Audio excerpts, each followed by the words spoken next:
மானுட வசந்தம் என்ற தலைப்பை எல்லோருக்கும் புரியும்படி எளிய தமிழில் எடுத்து சொல்லி அமர்ந்திருப்பவருமான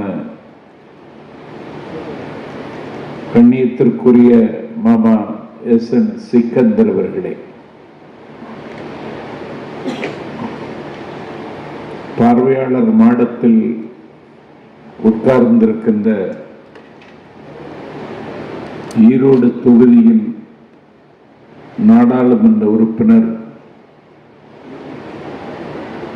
நான் பெரிதும் மதிக்கின்ற ஒரு காலத்தில் என் கனவுகளுக்கு சிறகாக இருந்த அண்ணன் கணேசமூர்த்தி அவர்களே, தென்திசை குமரியிலிருந்து இந்த நிகழ்வில் கலந்து கொள்ள வேண்டும் என்பதற்காக தொடர்வண்டியில் பயணச்சீட்டு உறுதியாகாத நிலையில் விமானத்தில் பயணித்து வந்த என்னை வரவேற்று உங்கள் வாசலுக்கு அழைத்து வந்திருக்கின்ற என் மலைக்கு குடையாகவும் என் பசிக்கு சோறாகவும் என் கனவுகளுக்கு நம்பிக்கையாகவும் திகழ்கிற என்னுயிர் தம்பி புதுவையில் சுப்பிரமணி அவர்களே, இவனை இத்தனை நாள் பார்க்காமல் இருந்தேனே என்று பார்த்த நிமிடத்திலிருந்து என்னில் ஒரு தாக்கத்தை ஏற்படுத்தி இருக்கிற செல்வ தம்பி விக்னேஷ் அவர்களே, ஒரு நீண்ட நாள் பத்திரிகையாளரும் ஒரு கருத்தாளமுள்ள பொழிவாளரும்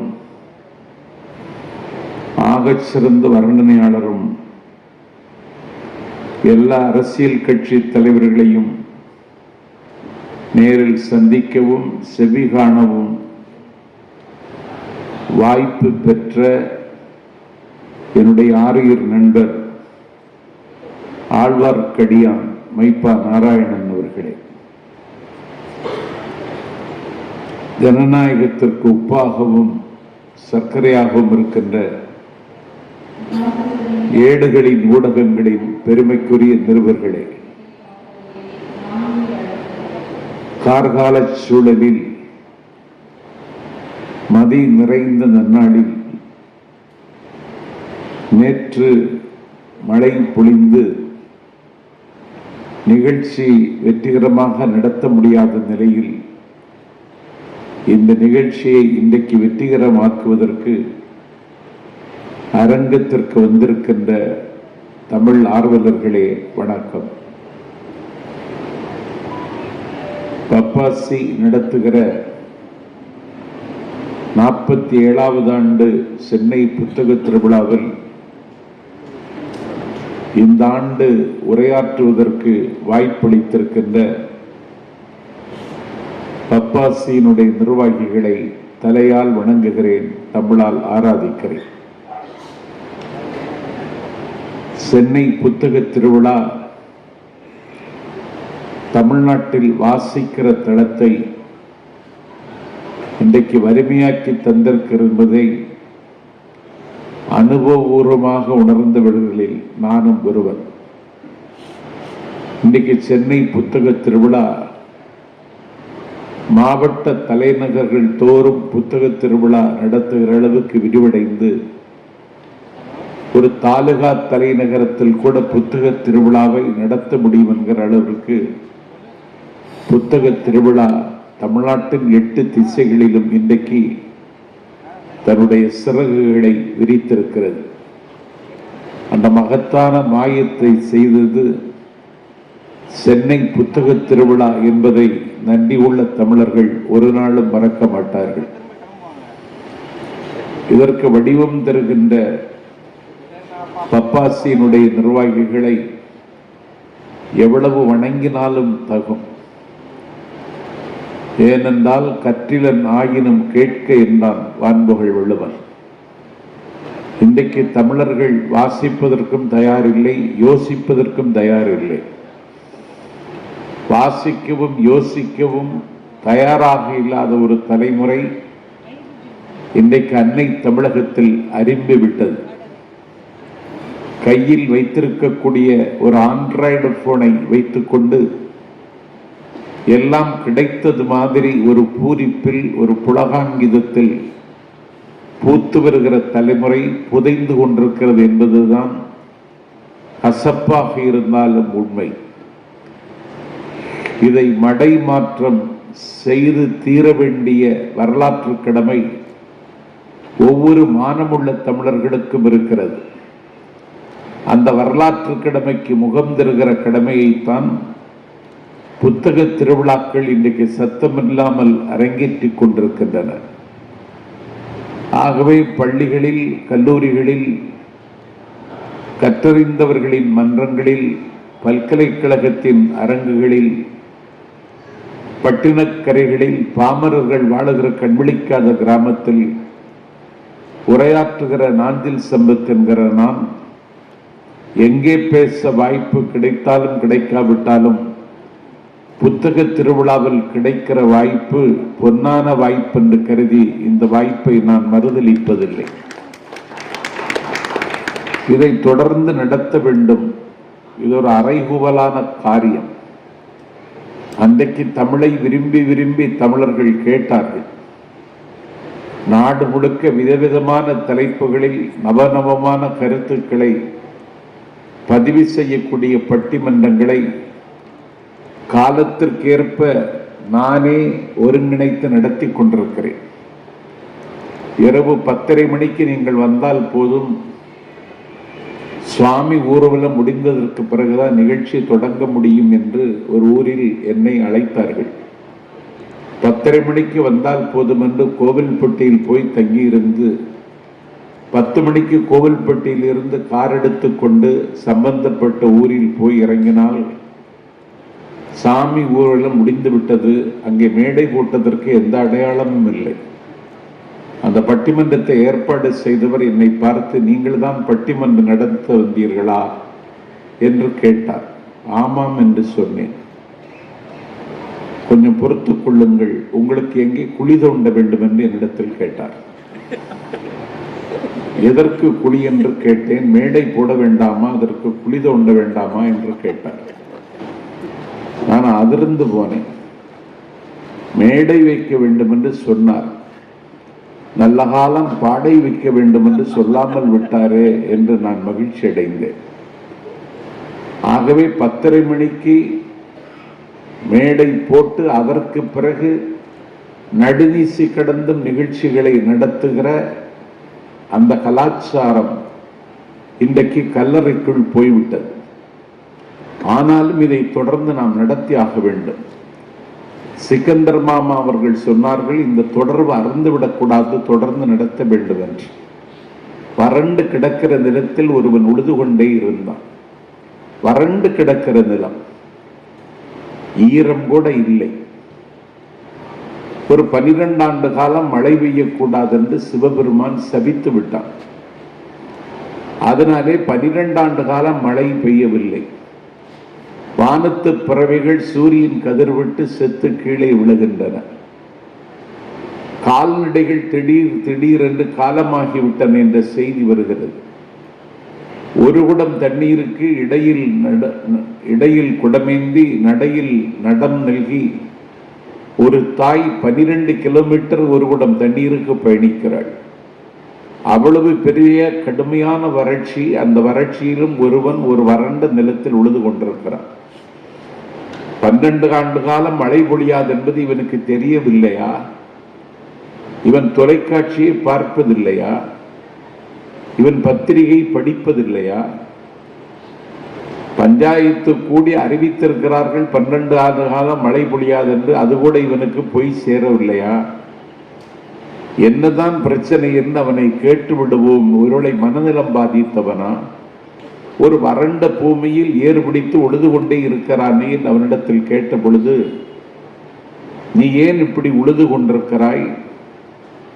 12 ஆண்டு காலம் மழை பொழியாது என்று சொல்லி சிவபெருமான் சபித்து விட்டானே, நீ ஏன் உழுது கொண்டிருக்கிறாய் என்று அவனிடத்தில் கேட்ட பொழுது அவன் சொன்னான், அது எனக்கு தெரியும், ஆனால் திடீரென்று மழை பொழிந்து விட்டால் ஏறு பிடித்து உழுவதற்கு மறந்துவிடும் என்கிற காரணத்தினால் அந்த தொடர்பு அறந்துவிடக்கூடாது என்பதற்கு நான் உழுது கொண்டிருக்கிறேன் என்று அவன் பதில் சொன்னான். இவன் சொன்னதை கேட்டு உடனே கண்ணன் தன்னுடைய பாஞ்சஜன்யத்தை எடுத்து ஊதினான். அவன் ஏன் ஊதினான் என்றால் ஊதுவது மறந்து விடுமோ என்று அவனுக்கு அச்சம். கண்ணன் பாஞ்சஜன்யத்தை ஊதினால்தான் மழை பொழியும் என்ற ஒரு நம்பிக்கை. மழை பொழிந்து விட்டது. இவன் இப்படி சொன்ன நிமிடத்தில் மழை பொழிந்து விட்டது, வறட்சி அகன்று விட்டது, பூமி புல்லரித்து போய்விட்டது.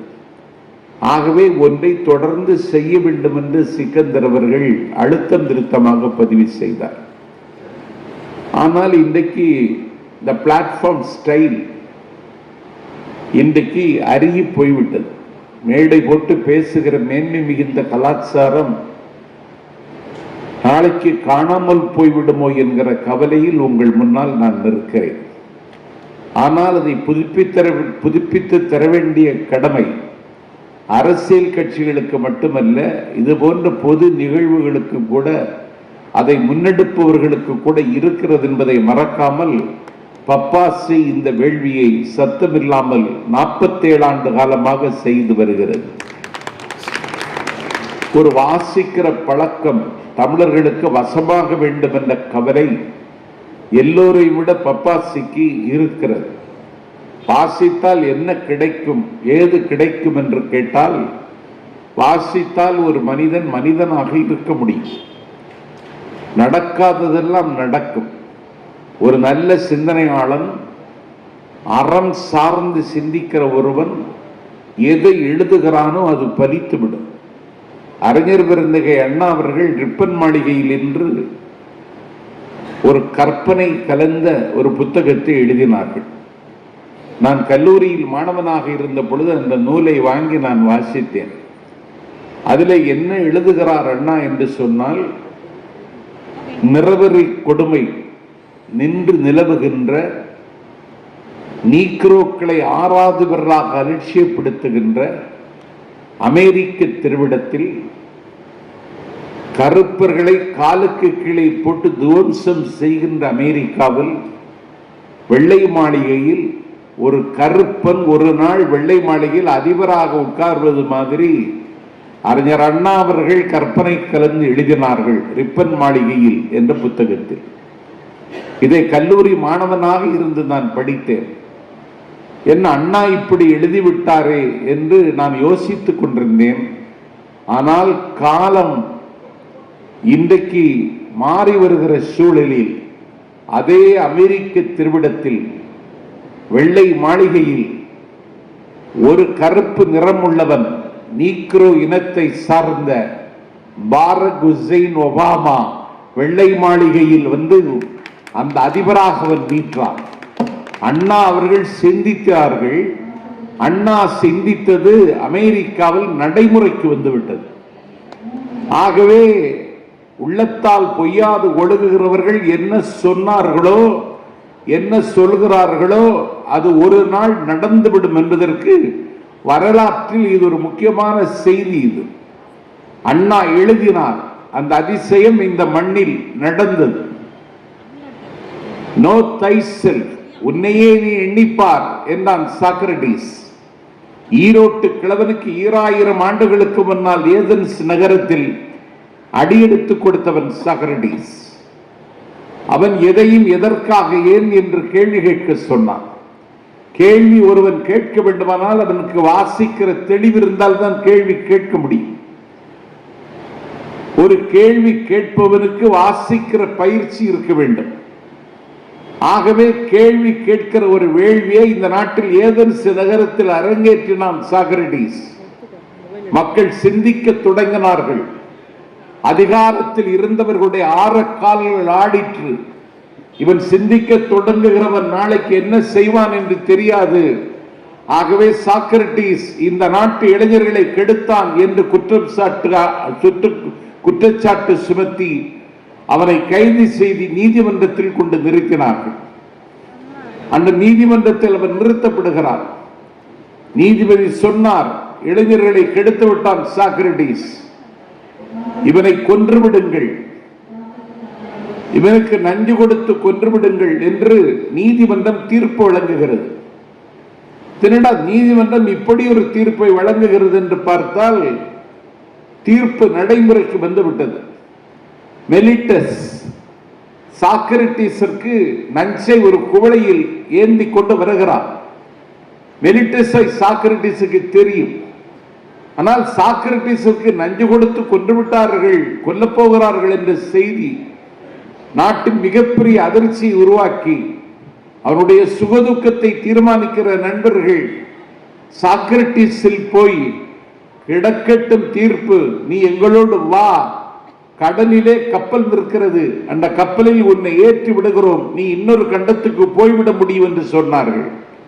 அப்பொழுது சாக்ரட்டிஸ் சொன்னான், சட்டத்தை மதிக்க வேண்டும், நான் உங்களோடு வர தயார் இல்லை என்றான். சரி, தீர்ப்பை நிறைவேற்றுவதற்கு வந்து கொண்டிருக்கிறார்கள், அதுவரைக்கும் நீ எங்களோடு பேசிக் கொண்டு. சாக்ரட்டிஸ் பேசிக்கொண்டே இருப்பான், கேள்விகள் கேட்டுக்கொண்டே இருப்பார்கள். வானம் வழங்கியதை போல சாக்ரட்டிஸ் பதில் சொல்லிக் கொண்டே இருப்பான். எங்களிடத்தில் நீங்கள் பேசிக் கொண்டிருங்கள் என்று சாக்ரட்டிஸில் சொன்னார்கள். சாக்ரட்டிஸ் அதுவரைக்கும் பொறுத்திருக்க முடியாது, தண்டனையை நிறைவேற்ற வருகிறவர்கள் வருகிற பொழுது நான் அதற்கு உடன்பட்டவர்களோடு செல்ல விரும்புகிறேன், விவாதமும் பேச்சும் இப்பொழுது தேவையில்லை, சட்டத்திற்கு கட்டுப்பட வேண்டும் என்று சொன்னான் சாக்ரட்டிஸ். உயிர் பிழைக்க வேண்டும் என்று அவன் கருதவில்லை, எப்படியாவது தப்பித்து விட வேண்டும் என்று கருதவில்லை. பெயக்கண்டும் நஞ்சுண்டு அமைவர் நயத்தக்க நாகரிகம் வேண்டுபவர் என்று 2000 ஆண்டுகளுக்கு முன்னால் மண் செழிக்க மழை பொழிந்தது போல மனித மனம் செழிக்க பாடினான் வள்ளுவன். அதை இந்த உலகத்தில் ஒருவன் நடைமுறைக்கு கொண்டு வந்தான். அவனுடைய பேர் சாக்ரட்டிஸ். அவன் உயிர் வாழ நினைத்திருந்தால் உயிர் வாழ்ந்திருக்கலாம், சாவை தள்ளி போட்டிருக்கலாம். மெலிட்டஸ் கரங்கள் நடுங்க அந்த நஞ்சி ஏந்திய குடையை கொண்டு வருகிறான். மெலிட்டஸ் அவனுக்கு தெரிந்தவன் தான் சாக்ரட்டிஸிற்கு. இப்பொழுது என்னையெல்லாம் கைது செய்வதற்கு, வழக்கு போடுவதற்கு சம்மன் கொண்டு வருவார்கள் காவல்துறை, எனக்கு தெரிந்தவர்கள் தான். அதற்காக சம்மன் வாங்காமல் இருக்க முடியாது, சட்டத்திற்கு கட்டுப்பட்டு நான் வாங்கிக் கொள்கிறேன். மெலிட்டஸ் கை நடுங்குகிறது, கால் நடுங்குகிறது, ஒரு குற்ற மனப்பான்மை மெலிட்டஸை குத்தி கிழிக்கிறது. அப்போதும் சாக்ரட்டிஸ் சொன்னான், உனக்கு விதிக்கப்பட்ட கடமையை செய்வதற்கு நீ வந்திருக்கிறாய், எனக்கு விதிக்கப்பட்டது எதுவோ அது நடக்கும், எடு என்று சொல்லி கூடை வாங்கி சிரித்துக் கொண்டே அந்த நஞ்சை அறிஞ்சினான் சாக்ரட்டிஸ் என்று நான் படித்திருக்கிறேன். ஆகவே அண்ணா ஒரு அதிசயத்தை நிகழ்த்தினார். சாக்ரட்டிஸ் இதை வாழ்ந்து காட்டினான். இதை பூத்து வருகிற புதிய தலைமுறைக்கு சொல்வதற்கு இன்றைக்கு யாருக்கும் தயாரில்லை. நான் ஒரு புத்தக விழாவில் பேசும் பொழுது சொன்னேன், அறிஞர் பெருந்தகை அண்ணா உடல்நலம் குன்றிவிட்டார், அவருக்கு புற்றுநோய் வந்துவிட்டது. புற்று அவர் மீது பற்று வைத்து புற்றுநோய்க்கு ஆட்கொண்டு மரணத்தின் வாசலுக்கு அவர் விரைவாக துரத்தப்படுகிறார். அவர் அமெரிக்கா சென்று சிகிச்சை பெற்று, cancer is not a curable disease, இது தீரக்கூடிய நோய் அல்ல, ஆனாலும் தமிழ்நாட்டு மக்களுக்காக உங்களுக்கு நான் சிகிச்சை அளித்திருக்கிறேன் என்ற நம்பிக்கையோடு உங்களை தமிழ்நாட்டுக்கு வழி அனுப்பி வைக்கிறேன். நான் சொல்லுவதை நீங்கள் பின்பற்றினால் தமிழ்நாட்டு மக்களுக்கு நீங்கள் தொடர்ந்து தொண்டாற்ற முடியும் என்று மில்லர் அவர்கள் அண்ணாவை அனுப்பி வைத்தார். அண்ணாவுக்கு மீண்டும் மருத்துவமனையில் அனுமதிக்கப்பட்டார். நாளைக்கு காலை 10:30 மணிக்கு உங்களுக்கு அறுவை சிகிச்சை என்று சொன்னார்கள். அண்ணா அப்படியா என்று கேட்டார். அண்ணாவினுடைய அருமை தம்பி சேலத்து ராஜாராமும் ஈரா செழியனும் அண்ணாவை பார்க்க வந்த பொழுது, நாளை 10:30 மணிக்கு அறுவை சிகிச்சை என்று திட்டமாக டாக்டர் சொல்லிவிட்டு போனார். அந்த அறுவை சிகிச்சையை நாளை மறுநாள் என்று மாற்றி வைக்க முடியுமா? அந்த மருத்துவரிடத்தில் நீ போய் கேளுங்கள் என்றார். அண்ணாவின் தம்பி செழியனும் கா ராஜாராமும் சம்பந்தப்பட்ட தலைமை மருத்துவரை பார்த்து ஒரு நாள் தள்ளி வைக்க முடியுமா என்று அண்ணா கேட்கிறார். அதற்கு நீங்கள் அனுமதி தர வேண்டும் என்று கேட்ட பொழுது, ஒரு நாள் தள்ளி வைத்தால் அதற்கு நான் பொறுப்பேற்க முடியாது. ஒரு மருத்துவர், என்னுடைய கடமையை நான் செய்கிறேன், அண்ணா ஒத்துழைப்பு தர வேண்டும் என்று அண்ணாவிடத்தில் சொல்லுங்கள் என்றார். தள்ளி வைப்பதற்கு டாக்டர் அனுமதிக்கவில்லை. 2 தம்பிமார்களும் கண்கள் கலங்க, கவலை அவர்கள் துரத்த அண்ணாவை பார்த்து கேட்டார்கள், ஒரு நாள் தாமதமாக அறுவை சிகிச்சை செய்தால் போதும் என்று டாக்டரிடத்தில் கேட்டீர்களே, இந்த ஒரு நாள் அவகாசம் எதற்கென்று கேட்டார்கள். அண்ணா சொன்னார், நான் ஒரு புத்தகத்தை வாசிக்க தொடங்கி இருக்கிறேன். இந்த புத்தகத்தை வாசித்து முடிப்பதற்கு எனக்கு இன்னும் ஒரு நாள் தேவைப்படுகிறது. அந்த அவகாசத்தை தான் டாக்டரிடத்தில் கேட்டேன் என்று. இதை நான் ஒரு புத்தக திருவிழாவில் பேசினேன். ஒரு கல்லூரி பேராசிரியர் அலைபேசியில் எளியவன் என்னை தொடர்பு கொண்டு, அண்ணா வாசித்த அந்த புத்தகம் பெயர் சொல்ல முடியுமா என்று என்னிடத்தில் கேட்டார். நான் சொன்னேன், மாஸ் கிறிஸ்டியன் என்கிற புத்தகம் அண்ணா அவர்கள் வாசிப்பதற்கு எடுத்துக்கொண்ட புத்தகம், அதற்குத்தான் ஒரு நாள் அவகாசம் கேட்டார் என்று. ஆகவே நான் பேசிய பேச்சை உள்வாங்கிக் கொண்டு ஒரு பேராசிரியரே என்னை தொலைபேசியில் தொடர்பு கொண்டு அந்த புத்தகம் என்னவென்று கேட்கிறார்கள் என்றால், புத்தக திருவிழா வெற்றி பெற்றுவிட்டது என்று நான் அப்போதுதான் நானே நம்பினேன். ஆகவே செய்திகள் மக்களுக்கு போய் சேர வேண்டும். 28 ஆண்டு காலம் நெல்சன் மண்டேலா சிறையில் இருந்தான். அன்டு த லாஸ்ட் ரஸ்கினுடைய புத்தகம் தான் மோகன்தாஸ் கரம்சந்திர காந்தி மகாத்மா காந்தி ஆக்கியது. அந்த காந்தியினுடைய தாக்கம் பாரக் ஹுசைன் ஒபாமாவிடத்தில் இருந்தது. 28 ஆண்டு காலம் இருண்ட சிறையில் தென்னாப்பிரிக்க மக்களின் விடுதலைக்காக சிறையில் இருந்த மண்டேலாவிடத்தில் காந்தி தாக்கம் நிரம்ப இருந்தது. 28 ஆண்டு காலம் சிறையில் இருந்துவிட்டு நெல்சன் மண்டேலா வெளியே வருகிறார். செய்தியாளர்கள் அவர்களை முற்றுகையிடுகிறார்கள். விடுதலை பெற்று வந்து விட்டீர்கள், உங்களுக்கு வாழ்த்துக்கள். 28 ஆண்டு காலம் சிறையில் இருந்திருக்கிறீர்கள். உலகத்தில் அதிக நாட்கள் சிறையில் இருந்தவர் நீங்களாகத்தான் இருப்பீர்கள். 28 ஆண்டு காலம் உங்கள் சிறையில் அடைத்து வைத்தவர்களுக்கு நீங்கள் என்ன பரிசு தரப்போகிறீர்கள் என்று கேட்டார். இந்த நாட்டில் ஒருவன் துப்பினாலே இந்த நாட்டில் அவன் கன்னத்தில் அறைகிறோம், கலகம் செய்ய ஆயத்தமாகிறோம். ஒரு சாதியின் பெயரை சொல்லி ஒருவன் திட்டினான் என்பதற்காக ஒரு ஊரிலேயே கலவரத்தை மூழ்கிறது. இந்த நாட்டில் சாதியின் பெயரை சொல்லி, சமயத்தின் பெயரை சொல்லி, வகுப்புவாதத்தின் பெயரை சொல்லி இந்த நாட்டினுடைய பன்முகத்தன்மையை பாடையில் வைப்பதற்கு பல பேர் துடிக்கிறார்கள். 28 ஆண்டு காலம் சிறையில் வைத்தவர்களுக்கு பிரிட்டிஷ் ஏகாதிபத்தியத்திற்கு என்ன செய்ய போகிறாய் என்று கேட்டார்கள். அப்பொழுதுதான் நெல்சன் மண்டேலா சொன்னான், let us forgive, reconcile and reconstruct. எல்லாவற்றையும் மறந்து விடுவோம், நாட்டை புனரமைப்போம், நாட்டை புனர் நிர்மாணம் செய்வோம் என்று நெல்சன் மண்டேலா 28 ஆண்டு கால சிறைவாசத்திற்கு பிறகு சொன்னான் என்றால், அவனை சொல்ல வைத்தவன் எங்கள் காந்தி என்பதுதான் இந்தியாவின் பெருமை, காந்தியின் பெருமை. ஆகவே வாசிப்பதனால் வருகிற விளைவுகள், காந்தியை வாசித்ததால் நெல்சன் மண்டேலா இதை பேசினார். ஆகவே வாசிக்கிற பொழுது மனம் எல்லாம் ஒரு மகரந்த சேர்க்கை நடைபெறுகிறது. வாசிக்கிற தலைமுறை அருகி வருவதற்கு காரணம் ஊடகங்களும் வலைத்தளங்களும், நம்முடைய கையில் காலம் தந்திருக்கக்கூடிய ஆண்ட்ராய்டு போன்களும் தான் காரணம் என்றாலும், அதையும் தாண்டி இந்த மண்ணில் நாம் சாதிக்க முடியும் புத்தகங்களால் என்பதை நிரூபிப்பதற்கு புத்தக திருவிழாக்களை தொடர்ந்து நாம் நடத்தி கொண்டிருக்கிறோம். எனக்கு சென்ற தடவை நான் இங்கே வந்த பொழுது எனக்கு மெய்ப்பொருள் என்றொரு தலைப்பு தந்தார்கள்.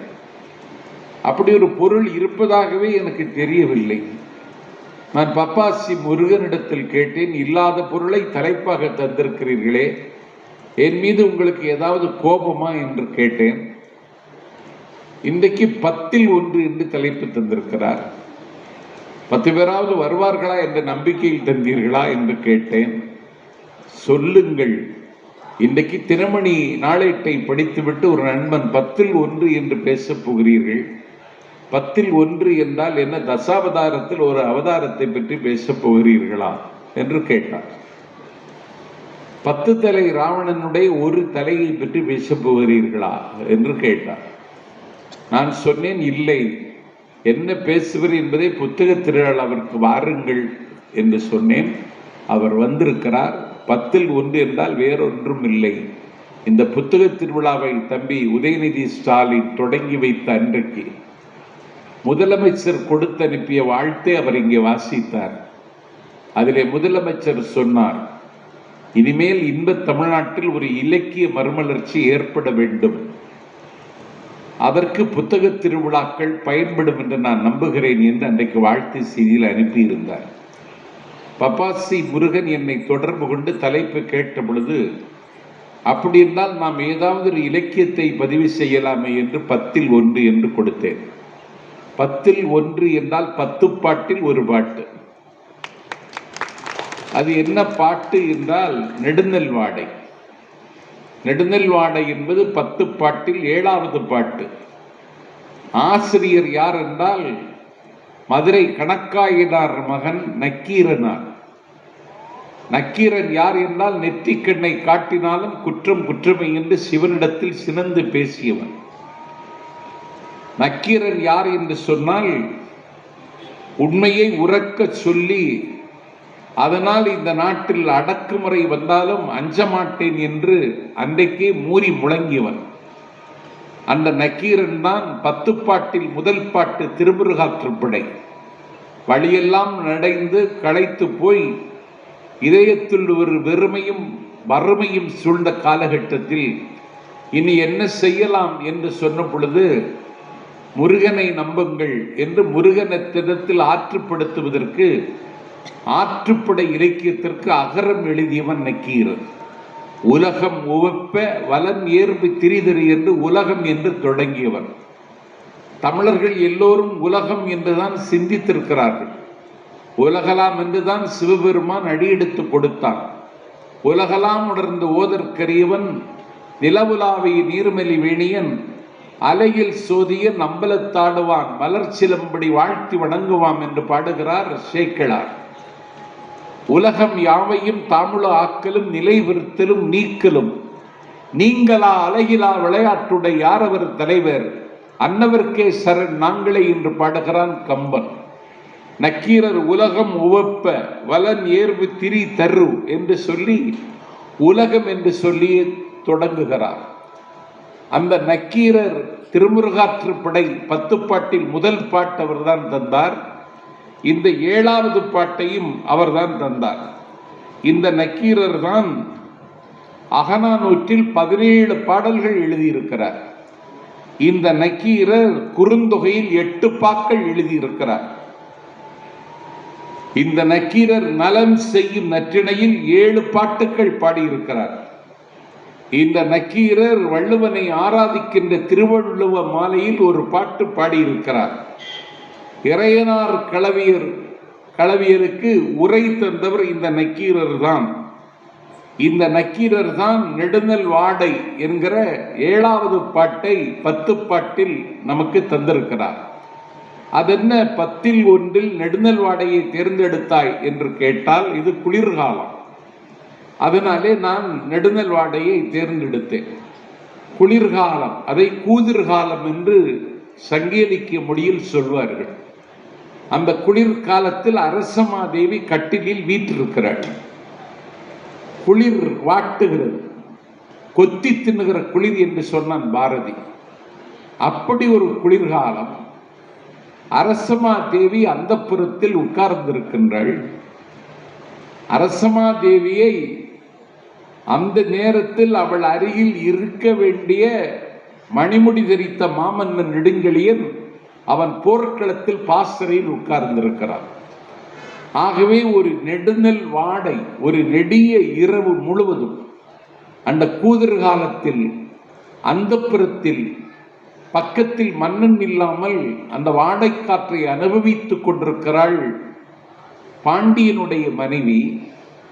ஆனால் மனைவி இப்படி வருத்தப்படுகிறாளே, என்னை நினைந்து ஏங்குவாளே என்கிற ஏக்கமோ எண்ணமோ இல்லாமல் அந்த குளிர்காலத்தில், அந்த கூதிர்காலத்தில் மாமன்னன் பகை நாட்டின் மீது படையெடுத்து பகைவர்களை வென்று விழுப்பெண்களை பெற்ற வீரர்கள் அணிவகுத்து நிற்க அவர்கள் ஒவ்வொருவரையும் அந்த பாசறையில் போய் சந்தித்து அவர்களுக்கு அவன் பாராட்டு நல்கி கொண்டிருக்கிறார் மன்னன்.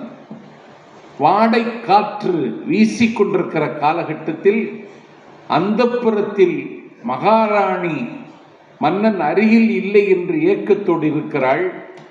அருகில் இருக்க வேண்டிய மன்னன் அரசமாதேவியை மறந்துவிட்டு பாசறையில் தன்னுடைய நாட்டின் மானம் காக்க போராடியவர்களோடு அவன் கைகுலுக்கிக் கொண்டிருக்கிறான்.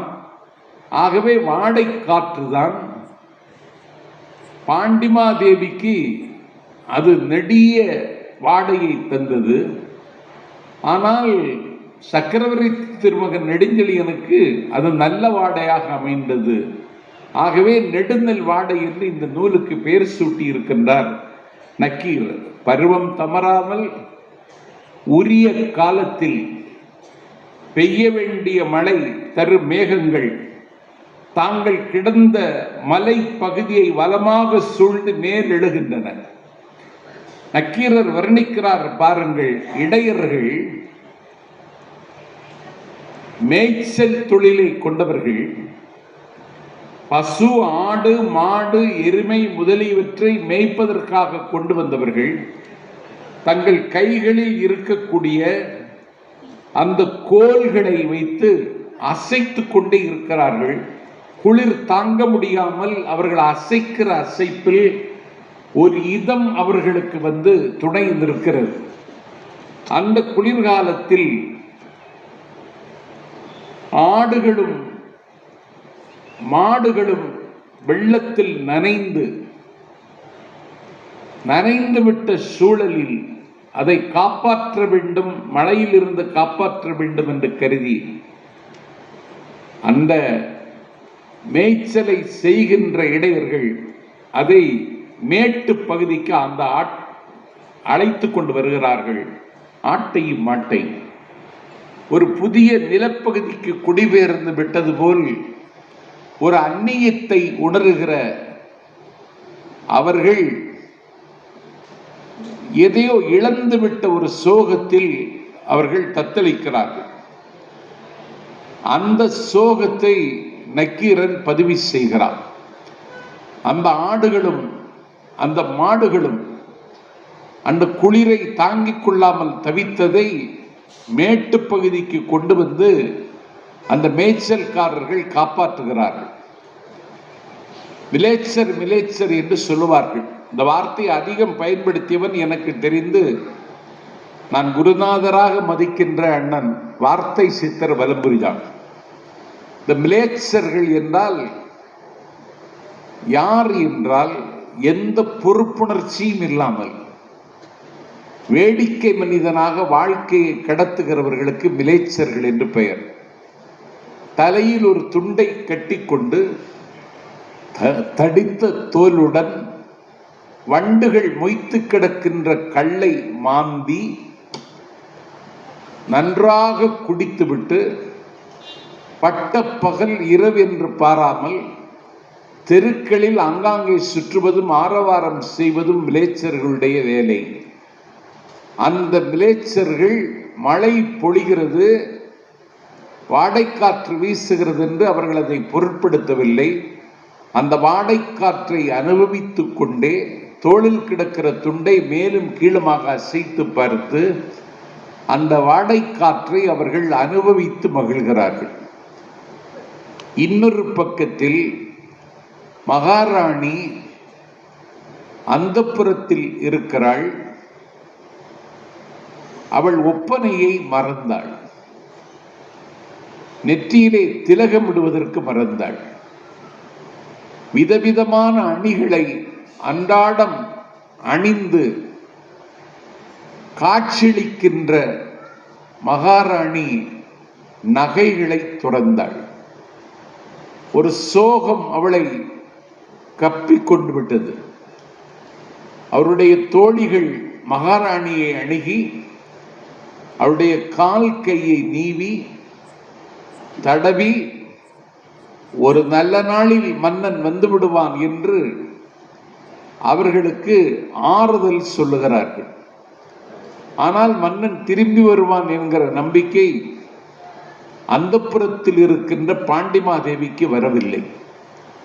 அவள் அழுது கொண்டும் ஏங்கிக் கொண்டும் இருந்து கொண்டே இருக்கிறாள். கூதிர் காலத்தில் குரங்குகள் எல்லாம் குறுகி போய்விட்டன. வானத்து பறவைகள் பறக்க முடியாமல் தத்தளிக்கின்றன. எங்கே பார்த்தாலும் மக்களினுடைய நடமாட்டம் இல்லாமல் சாலைகள் வெறிச்சோடி கிடக்கின்றன. ஆறு கிடந்தன்ன அகன்ற நெடுஞ்சாலை, ஒரு ஆறு போல் பறந்து விரிந்திருக்கின்ற அகன்ற சாலையில் ஆள் நடமாட்டமே இல்லை. இந்த குளிர்காலத்தில் மன்னன் பாண்டிமாதேவியினுடைய பக்கத்தில் இருக்க வேண்டும். இப்படித்தான் சில மன்னர்கள் இருந்திருக்கிறார்கள். எப்பொழுதும் ஒரு புலவன் தன் பக்கத்தில் இருக்க வேண்டும் என்று ஒரு மன்னன் விரும்பினான். ஒரு கார்காலத்தில் நடுநிசையில் நிலா காய்கிற நேரத்தில் புலவன் பக்கத்தில் இருக்கிறான். அவனுடைய மனைவியோ இன்னொரு தேசத்தில் இருந்து அவனோடு வாழ்க்கை நடத்த வந்த மகாராணி. அவளுக்கு அங்கே இடமில்லை. ஒரு புலவர் அந்த இடத்தை ஆக்கிரமித்துக் கொண்டிருக்கிறார். புலவருக்கு ஒரு குற்ற உணர்ச்சி. மகாராணி இருக்க வேண்டிய இடத்தில் நான் இருக்கிறேன், இந்த மன்னனிடத்தில் ஏன் என்று கேள்வி கேட்க முடியாது. ஆனால் நான் இருந்து தொலைக்கிறேன் என்று மகாராணி என் மீது சலிப்பும் வருத்தமும் கொள்ளக்கூடும். இதற்கு என்ன செய்வதென்று தெரியவில்லை என்று சொன்ன பொழுது மன்னன் நிலவை பற்றி ஒரு பாட்டு பாடு என்று அந்த புலவனிடத்தில் சொன்னான். அப்பொழுது புலவன் பாட்டு பாடுகிறான். நிலவை பற்றி வர்ணிக்கிறான். மங்கள மங்கையராய். நிலவிற்கு அது எப்படி இருக்குன்னா, மங்கள மங்கை, நெற்றியில் திலகம் வைத்து விதவிதமான அணிகளை அணிந்து புத்தாடை அணிந்து புதுக்கோலம் பூண்டு உற்சாகத்தின் உச்சியில் இருக்கின்ற ஒரு மங்கள மங்கையை போல இந்த நிலவு காட்சி தருகிறாள். மங்கள மங்கையராய் மன்னவர் கன்னி. அவள் ஏதோ கூலி தொழில் செய்பவள் அல்ல, அவள் யாசிக்கிறவள் அல்ல. ஒரு மிகப்பெரிய மன்னனுடைய மகள் அவள். குன்று போல செல்வங்களை கொண்டு வந்து மன்னனோடு வாழ வந்தவள். அவளுக்கே இப்படிப்பட்ட ஒரு நிலைமையா என்று கேட்பது மாதிரி மங்கள மங்கையராய் மன்னவர் கன்னியராய். அடுத்த வார்த்தை போடுகிறான் புலவர், மைந்தர் வயிற்றினராய். அவள் கருவுற்றிருக்கிறாள். மனைவி கருவுற்றிருக்கிற காலத்தில் கணவன் அருகில் இருக்க வேண்டும் என்று ஒரு பெண் விரும்புவது இயல்பு. ஆனால் அந்த பெண் விரும்புகிறாள், மன்னவன் அருகில் இல்லை. அவள் மைந்தர் வயிற்றினள் என்பதை கூட அவன் மறந்து விட்டான் என்று புலவர் சுட்டுகிறார். மங்கள மங்கையராய் மன்னவர் கன்னியராய் மைந்தர் வயிற்றினராய் அவள் இருக்கிறாள் என்று பாட ஆரம்பிக்கிறார். இந்த மைந்தர் வயிற்றினராய் மங்கள மங்கையராய் மன்னவர் கன்னியராய் மைந்தர் வயிற்றினராய் என்றவர் பாட ஆரம்பித்து திரும்பி பார்த்தால் புலவரை காணவில்லை. புலவர் மகாராணியை தேடி போய்விட்டார். ஒரு பாட்டு இந்த அதிசயத்தை இந்த மண்ணில் நிகழ்த்தி இருக்கிறது. ஆகவே புலவர்கள் வேறுபடுத்தி பார்ப்பார்கள், கூறுபடுத்தி பார்ப்பார்கள். ஆனால் புலவர்கள் தான் இந்த நாட்டில் சமரசம் செய்து வைத்திருக்கிறார்கள். மகாராஜாவுக்கும் மகாராணிக்கும் சண்டை வந்தால் கூட அவர்கள் தான் தீர்த்திருக்கிறார்கள். அதிகமானுக்கும் தொண்டைமானுக்கும் சண்டை. தொண்டைமானிடத்தில் தூது போவது யார் என்றால் ஔவை பாட்டி. அவள் தூது போகிறாள். அவள் கையில் ஆயுதம் இல்லை, ஒரு படோடோபம் இல்லை. மிகுந்த எளிய கோலத்தில் இருக்கிற ஔவை தொண்டைமானிடத்தில் ஒரு சாம்ராஜ்யத்தின் சார்பாக தூது செல்கிறாள். அவள் தொண்டைமானை பார்த்த சொன்னாள், போரை நிறுத்திவிடு, அதுதான் உனக்கு நல்லது. உன்னுடைய உலைக்களத்தை நான் பார்வையிட்டேன். உன்னுடைய உலைக்களத்தில் விதவிதமான ஆயுதங்கள், இஸ்ரேலில் இருந்து கூட ஆயுதங்கள் வாங்கியிருக்கிறாய். விதவிதமான ஆயுதங்கள், எல்லா ஆயுதங்களிலும் எண்ணெய் பூசி வைத்திருக்கிறாய். எல்லா ஆயுதங்களுக்கும் மாலை போட்டிருக்கிறாய். எல்லா ஆயுதங்களுக்கும் நீ பீலி மாலை, மயில் பீலி அணிந்து மாலை சுட்டி அழகுபட அடுக்கி வைத்திருக்கிறாய். நீ அதிக இடத்தில் சண்டைக்கு போக விரும்புகிறாய். உன்னுடைய உலைக்களத்தை இன்றைக்கு பார்த்தேன். நேற்றைக்கு நான் அதிகமானுடைய உலைக்களத்தை பார்த்தேன். அதிகமானுடைய உலைக்களத்தை பார்த்தால் ஆயுதங்கள் எதுவும் அடுக்கி வைக்கப்படவில்லை. ஆயுதங்களுக்கு மாலை சூட்டப்படவில்லை. ஆயுதங்களுக்கு பீலி மாலை கிடையாது. ஆயுதங்கள் எங்கே இருக்கின்றன என்று களமாடுகிற போர் வீரர்களுக்கே தெரியாது. ஆனால் ஆயுதங்கள் கூர் முனை ஒடிந்து போயிருக்கிறது. ஆயுதங்களினுடைய கூர்முனை சிதைந்து போயிருக்கிறது. உன்னுடைய உரைக்களத்தில் இருக்கிற ஆயுதங்கள் மாலை மரியாதையோடு இருக்கின்றன. ஆனால் அதிகமான உரைக்களத்தில் இருக்கிற ஆயுதங்கள் கூர்முனை சிதைந்திருக்கின்றன. என்னவென்றால் அந்த ஆயுதங்கள் பல போர்களை கண்ட ஆயுதங்கள். உன்னுடைய ஆயுதங்கள் எந்த போரையும் சந்திக்காத ஆயுதங்கள் என்கிற வகையில் ஔவை கிழவி பாடினாள். போரை நிறுத்த வேண்டும் என்ற முடிவிற்கு தொண்டைமான் சக்கரவர்த்தி வந்தான். ஆகவே தமிழ் படித்தால் ஒரு பக்கம் வாடைக்காற்று, அந்தப்புறத்தில் மகாராணி, இன்னொரு பக்கம் மாமன்னன் பாண்டியன் நெடுஞ்செழியன். போர்க்களத்தில் விழுப்புண் பட்டு விழுந்தவர்களுக்கு அவன் மாலை அணிவிக்கிறான், அவர்களை பாராட்டுகிறான், பரிசு நல்குகிறான். நாளைக்கே ஒரு நாள் எதிரி படையெடுத்து வந்தாலும் அடுத்த போருக்கு ஆயுத்தமாக வேண்டும் என்று போர் வீரர்கள் மத்தியில் அவன் பேசுகிறான். ஆகவே அவனுக்கு அது நல் வாடையாக அமைந்தது. பாண்டிமாதேவிக்கு அது நெடிய வாடையாக இருந்தது என்று 10 பாட்டில் 7வது பாட்டில் நக்கீரனார் பதிவு செய்கிறார். எனக்கு ஒரு ஆசை, நான் புத்தக திருவிழாவில் இன்றைக்கு சொல்லிவிட்டு அமருகிறேன். எல்லா இலக்கியங்களையும் இலக்கிய மேற்கோள் காட்டி எல்லா இலக்கியங்களையும் பதிவு செய்ய வேண்டும் என்ற ஆசை. அது பேசுவதற்கு ஏற்ற அரங்கங்கள் இந்த புத்தக திருவிழா அரங்கங்கள் தான் என்று நான் நம்புகிறேன். நான் விருத்தாசலத்தில் திருமுதுகுன்றத்தில் ஒரு 10 நாள் சிலப்பதிகாரம் தொடர் சொற்பொழிவாற்றினேன். கடந்த அக்டோபர் திங்களில் 13 நாட்கள் சேக்கிழார் பெருமானுடைய பெரிய புராணத்தை விராலிமலையில் தொடர் சொற்பொழிவாக ஆற்றினேன். சமய கண்ணோட்டமோ வேறு கண்ணோட்டமோ எனக்கு இல்லை. தமிழில் எழுதப்பட்டிருக்கிற எல்லா இலக்கியங்களையும் மறு வாசிப்பு செய்து எல்லா தமிழர்களிடத்திலும் அதை கொண்டு சேர்க்க வேண்டும். ஒரு 10 நாள் பேசிய சிலப்பதிகார சொற்பொழிவு எனக்குள் மிகப்பெரிய தாக்கத்தை ஏற்படுத்தியது என்பதை விட அதை வலைப்பளத்தில் பார்த்து பல பேர் இந்த நாட்டில் திகைத்து போனார்கள். நான் ஒரு பெரிய கல்லூரியினுடைய தாளாளர் அவர்களை சந்திக்க சென்றேன். முன்பின் அறிமுகம் இல்லை. சந்திக்க விடுவார்களா என்று தயக்கத்தோடு தான் அவருடைய அறைக்கு சென்று என் பெயரை சொல்லி அவரை சந்திக்க விரும்புகிறேன் என்று தாளாளரிடத்தில் சொல்லுங்கள் என்றார். சொன்னேன். அவர்கள் இப்படி நாஞ்சில் சம்பத் வந்திருக்கிறார், உங்களை பார்க்க வேண்டும் என்று விரும்புகிறார். என்றார். நான் ஒரு pharm D, doctor of pharmacy, என்னுடைய தம்பியினுடைய மகனுக்கு இடம் வேண்டும் என்று கேட்பதற்காக அவரிடத்தில் போனேன். 7 ஆண்டுகளுக்கு முன்னால். அப்பொழுதே அதனுடைய கட்டணம் 10 லட்சம் ரூபாய் வாங்கி கொண்டிருந்தார்கள். 10 லட்சத்தை கொடுக்கிற நிலையில் நானும் இல்லை, என் தம்பியும் இல்லை.